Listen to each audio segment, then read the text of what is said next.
ಮಂಗಳೂರು ಮಹಾನಗರ ಪಾಲಿಕೆ ವ್ಯಾಪ್ತಿಯಲ್ಲಿ ಇತ್ತೀಚೆಗೆ ಬೀದಿ ಬದಿ ವ್ಯಾಪಾರವನ್ನ ತೆರವುಗೊಳಿಸುವ ಸಂದರ್ಭ ಪಾಲಿಕೆ ಅಧಿಕಾರಿಗಳ ಮೇಲೆ ಬೀದಿ ಬದಿ ವ್ಯಾಪಾರಸ್ಥರು ಹಲ್ಲೆ ನಡೆಸಿದ್ದಾರೆ ಎನ್ನಲಾಗಿರುವಂತಹ ಘಟನೆ ಬಗ್ಗೆ ಇಂದು ಮಹಾನಗರ ಪಾಲಿಕೆ ಸಭೆಯಲ್ಲಿ ಆಡಳಿತ ಮತ್ತು ಪ್ರತಿಪಕ್ಷ ಸದಸ್ಯರು ಒಕ್ಕೊರಲಿನಿಂದ ಆಕ್ರೋಶ ವ್ಯಕ್ತಪಡಿಸಿದರು. ತಪ್ಪಿತಸ್ಥರ ವಿರುದ್ಧ ಎಫ್ಐಆರ್ ದಾಖಲಿಸುವಂತೆ ಆಗ್ರಹಿಸಿದರು. ಸಭೆಯ ಅಧ್ಯಕ್ಷತೆ ವಹಿಸಿದ್ದ ಮೇಯರ್ ಜಯನಂದ ಅಂಜನ್ ಪರವಾಗಿ ಉತ್ತರಿಸಿದ ಆಯುಕ್ತ ಚನ್ನಬಸಪ್ಪ ಅವರು ಎಲ್ಲಾ ಇಲಾಖೆಗಳ ಸಮನ್ವಯದಿಂದ ಬೀದಿ ಬದಿ ವ್ಯಾಪಾರಸ್ಥರ ವಿರುದ್ಧ ಕಾರ್ಯಾಚರಣೆ ನಡೆಸಲಾಗುವುದು ಎಂದು ತಿಳಿಸಿದರು. ಸಭೆಯ ಪ್ರಾರಂಭದಲ್ಲಿ ಪ್ರತಿಪಕ್ಷ ನಾಯಕ ನವೀನ್ ಆರ್ ಡಿಸೋಜಾ ಅವರು ವಿಷಯ ಪ್ರಸ್ತಾಪಿಸಿ ಬೀದಿ ಬದಿ ವ್ಯಾಪಾರಸ್ಥರು ಫುಟ್ಪಾತ್ ಬಿಟ್ಟು ರಸ್ತೆಯನ್ನ ಆಕ್ರಮಿಸಿದ್ದು ಸುಗಮ ಸಂಚಾರಕ್ಕೆ ಅಡ್ಡಿಪಡಿಸ್ತಾ ಇದ್ದಾರೆ. ಇತ್ತೀಚೆಗೆ ತೆರವು ಕಾರ್ಯಾಚರಣೆಗೆ ಮುಂದಾದ ಪಾಲಿಕೆ ಅಧಿಕಾರಿಗಳ ವಿರುದ್ಧ ಬೀದಿ ಬದಿ ವ್ಯಾಪಾರಿಗಳು ಹಲ್ಲೆ ನಡೆಸಿ ಬೆದರಿಕೆ ಹಾಕಿದ್ದಾರೆ. ಈ ಬಗ್ಗೆ ಯಾವ ಕ್ರಮ ಕೈಗೊಂಡಿದ್ದೀರಿ ಎಂದು ಪ್ರಶ್ನಿಸಿದ್ರು. ಮಾಜಿ ಮೇಯರ್ ದಿವಾಕರ ಪಾಂಡೇಶ್ವರ ಅವರು ಇದಕ್ಕೆ ದನಿಗೂಡಿಸಿದ್ರು. ನಗರದ 5 ಕಿಲೋಮೀಟರ್ ವ್ಯಾಪ್ತಿಯನ್ನ ಬೀದಿ ಬದಿ ವ್ಯಾಪಾರ ನಿರ್ಬಂಧ ವಲಯವನ್ನಾಗಿಸಿ ಘೋಷಿಸುವಂತೆ ಸುಧೀರ್ ಶೆಟ್ಟಿ ಸಲಹೆ ಮಾಡಿದ್ರು. ಅಧಿಕಾರಿಗಳ ಕರ್ತವ್ಯಕ್ಕೆ ಅಡ್ಡಿಪಡಿಸಿದ ಬೀದಿ ಬದಿ ವ್ಯಾಪಾರಿಗಳ ವಿರುದ್ಧ ಮೃದು ಧೋರಣೆ ಬೇಡ, ಎಫ್ಐಆರ್ ದಾಖಲಿಸಿ ಎಂದು ಎಸಿ ವಿನಾರಾಜ್ ಒತ್ತಾಯಿಸಿದರು. ಮೇಯರ್ ಜಯನಂದ ಅಂಚನ್ ಪರವಾಗಿ ಉತ್ತರಿಸಿದ ಆಯುಕ್ತ ಚನ್ನಬಸಪ್ಪ ಅವರು ನಮ್ಮ ಅಧಿಕಾರಿಗಳ ಮೇಲೆ ಬೀದಿ ಬದಿ ವ್ಯಾಪಾರಿಗಳು ನಡೆಸಿದ ಹಲ್ಲೆ ಪ್ರಕರಣವನ್ನ ಗಂಭೀರವಾಗಿ ಪರಿಗಣಿಸಿದ್ದು, ಅದೇ ದಿನ ಆರೋಗ್ಯ ಇಲಾಖೆ, ಆಹಾರ ಸುರಕ್ಷತಾಧಿಕಾರಿಗಳು, ಆಹಾರ ಮತ್ತು ನಾಗರಿಕ ಪೂರೈಕೆ ಇಲಾಖೆ ಹಾಗೂ ಸಂಬಂಧಪಟ್ಟಂತಹ ಇತರ ಇಲಾಖೆಗಳ ಅಧಿಕಾರಿಗಳ ಜೊತೆ ಸಭೆ ನಡೆಸಿ ಚರ್ಚಿಸಲಾಗಿದೆ. ಪೊಲೀಸರಿಗೆ ದೂರು ಸಲ್ಲಿಸಲಾಗಿದೆ. ಮುಂದಿನ ದಿನಗಳಲ್ಲಿ ಎಲ್ಲಾ ಇಲಾಖೆಗಳ ಸಮನ್ವಯದಲ್ಲಿ ಕಾರ್ಯಾಚರಣೆ ನಡೆಸಲಾಗುವುದು ಎಂದು ತಿಳಿಸಿದರು. ಸಭೆಯಲ್ಲಿ ಉಪಮೇಯರ್ ಪೂರ್ಣಿಮಾ ಉಪಸ್ಥಿತರಿದ್ದರು. ಸ್ಟ್ರೀಟ್ ವೆಂಡರ್ಸ್ ಬಗ್ಗೆ ಇಲ್ಲಿ ಮಾತಾಡಿದರು. ನಮ್ಮ ಅಧಿಕಾರಿಗಳು ಅಲ್ಲಿ ಕಾರ್ಯಾಚರಣೆ ಮಾಡುವಂತ ಸಂದರ್ಭದಲ್ಲಿ ಏಕೈಕವಾಗಿ ನಮ್ಮ ಅಧಿಕಾರಿಗಳ ಮೇಲೆ ದಾಳಿಯಾಗಿದೆ. ಮಾರ್ಗದಲ್ಲಿರುವಂತ ಯಾವುದು ಗೂಢಗಂಡುಗಳಿದೆ ಅದನ್ನು ವೆಕೆಟ್ ಮಾಡಲಿಕ್ಕೆ ನಮ್ಮ ಅಧಿಕಾರಿಗಳು ಹೋಗಿದ್ರು. ಆದರೆ ದಾಳಿ ಮಾಡುವಂತ ಸಂದರ್ಭದಲ್ಲಿ ನಮ್ಮ ಮಹಿಳಾ ಅಧಿಕಾರಿಗಳು ಅಲ್ಲಿ ಅವರಿಗೆ ಏನು ರಕ್ಷಣೆ ಇರಲಿಲ್ಲ. ಮಂಗಳೂರು ಹೆಲ್ತ್ ಸೆಕ್ಷನ್ಗೆ, ನಮ್ಮ ನಗರ ಪಾಲಿಕೆ ಹೆಲ್ತ್ ಸೆಕ್ಷನ್ಗೆ ಬಂದು ಇಲ್ಲಿ ಜಬರ್ದಸ್ತ್ ಮಾಡಿ ಏನೋ ಥ್ರೆಟ್ ಕೊಟ್ಟಿದ್ದಾರೆ ಅಂತ ನಮಗೆ ಒಂದು ಮಾಹಿತಿ ಬಂದಿದೆ. ಅದರ ಬಗ್ಗೆ ಏನು ಕ್ರಮ ತಗೊಂಡಿದ್ದೀರಿ? ಮಂಗಳೂರು ಮಹಾನಗರ ಪಾಲಿಕೆ ಇದೇ ರೀತಿ ಬೆಳೀತಾ ಹೋದ್ರೆ ಥ್ರೆಟ್ ಮಾಡುವ ಮುಖಾಂತರ ಏನಾದರೂ ಆದರೆ ಥ್ರೆಟ್ ಕೊಡುವಂತ ಕೆಲಸ ಆದರೆ ಮಂಗಳೂರು ಮಹಾನಗರ ಪಾಲಿಕೆ ಯಾಕೆ ಬೀಗ ಹಾಕಬಾರ್ದಲ್ಲ? ಮಂಗಳೂರು ಮಹಾನಗರ ಪಾಲಿಕೆಗೆ ಈ ಪೊಲೀಸ್ನವರ ಸಹಕಾರ ಇದಕ್ಕೆ ಸಂಶಯ ಕಾಣ್ತಾ ಉಂಟು. ಪೊಲೀಸ್ನವರು ಯಾಕೆ ಇದಕ್ಕೆ ನಮ್ಮ ಅಧಿಕಾರಿಗಳೊಂದಿಗೆ ಯಾಕೆ ಅವರು ಸಹಕಾರ ಕೊಡ್ತಾ ಇಲ್ಲ? ಏನು ಮಾಡ್ತಿದೆ ನಿಮ್ಮ ಆಡಳಿತ? ಫುಟ್ಪಾತ್ ಬಿಟ್ಟು ಮಾರ್ಗಕ್ಕೆ ಬಂದಿದ್ದಾರೆ. ಮಾರ್ಗಕ್ಕೆ ಬಂದ ನಂತರ ನಾವು ಇಲ್ಲೇ ಇರ್ತೇವೆ, ಯಾವುದು ಕಂಪ್ಲೇಂಟ್ ಇಲ್ಲ ಪಬ್ಲಿಕ್ ಇದು ಅಂತ ನಮ್ಮಲ್ಲಿ ಗಲಾಟೆ ಮಾಡ್ತಿದ್ದಾರೆ ನಮ್ಮ ಅಧಿಕಾರಿಗಳೊಂದಿಗೆ. ನಿಜವಾಗಿ ಬೀದಿ ಬದಿ ವ್ಯಾಪಾರಿಗಳಿಗೆ ತಳ್ಳುವ ಗಾಡಿಗಳು ಇಲ್ಲಿ ಪರ್ಮಿಷನ್ ಕೊಟ್ಟರು, ಅವರಿಗೆ ಕಂಪ್ಲೇಂಟ್ ಈಗ ಕೊಟ್ಟಿಲ್ಲ.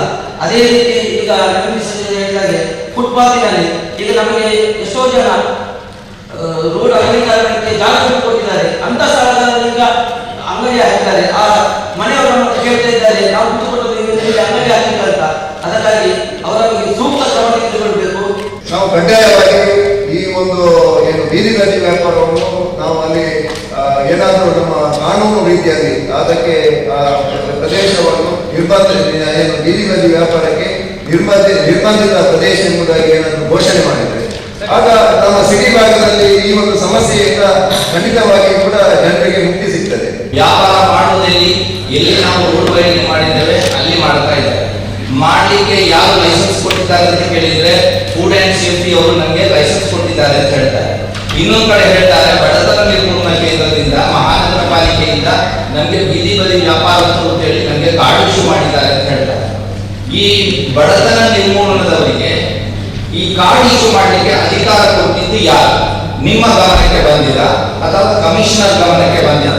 ಇದಕ್ಕೆ ಆನ್ಸರ್ ಬೇಕು.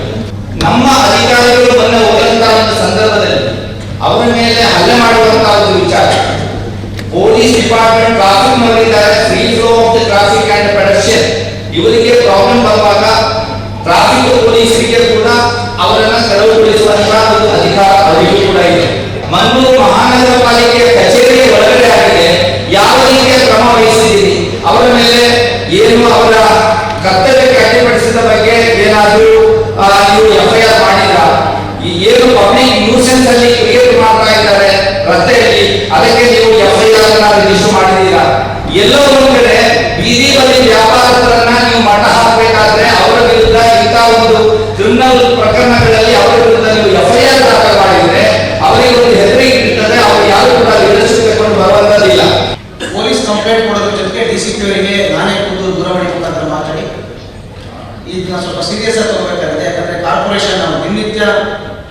ಇಡೀ ಮಹಾನಗರ ಪಾಲಿಕೆಯ ಯೋಗಕ್ಷೇಮ ವಿಚಾರಿಸುವಂಥ ಸಂಸ್ಥೆ ನಮ್ಮದು.